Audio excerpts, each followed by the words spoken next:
پنجم رمضان در آینه تاریخ.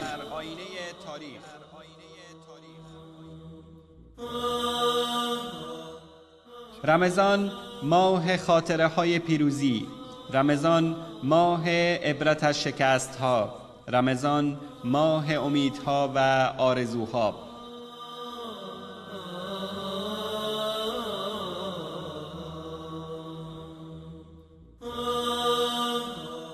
پنجم رمضان خاطره ها دارد.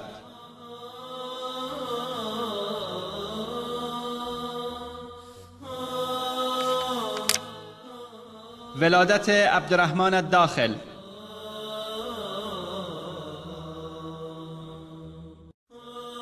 در پنجم رمضان سال 113 هجری قمری موافق با 9 نوامبر 731 میلادی بنیانگذار دولت امویان در اندلس یا اسپانیای امروزی عبدالرحمن الداخل، مشهور به صقر قریش یعنی شاهین قریش، چشم به جهان گشود.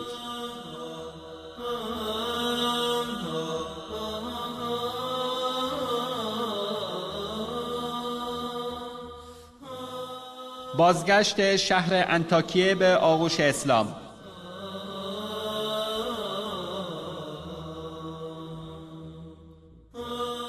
در پنجم رمضان سال 666 هجری قمری موافق با 19 مه 1268 میلادی مسلمانان به یاری الله متعال به رهبری سردار شجاع بیبرس توانستند شهر انطاکیه را پس از 170 سال اسارت از چنگ صلیبیان بیرون کشند.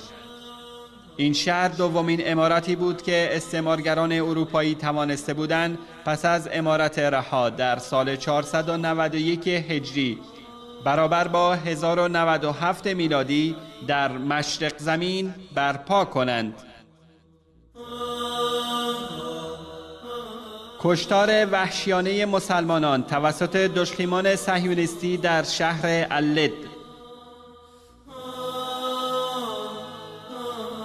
در پنجم رمضان سال 1367 هجری قمری موافق با 11 ژوئیه 1948 میلادی گروهان کماندوز صهیونیستی به سرکردگی موش دایان به شهر اللد در فلسطین اشغالی شبیخون زده شهر را زیر باران توپخانه وحشی خود تار و مار کردند و بیش از 426 مسلمان را به خاک و خون کشیدند. پس از اشغال شهر مردم را در استادیوم شهر جمع کردند، جوانان را به اسارت گرفتند و به مردم تنها نیم ساعت مهلت دادند تا شهر را پای پیاده بدون هیچ آب و غذایی ترک گویند. در این هجرت اجباری تعداد بسیار زیادی از زنان و کودکان و پیران در راه جان باختند.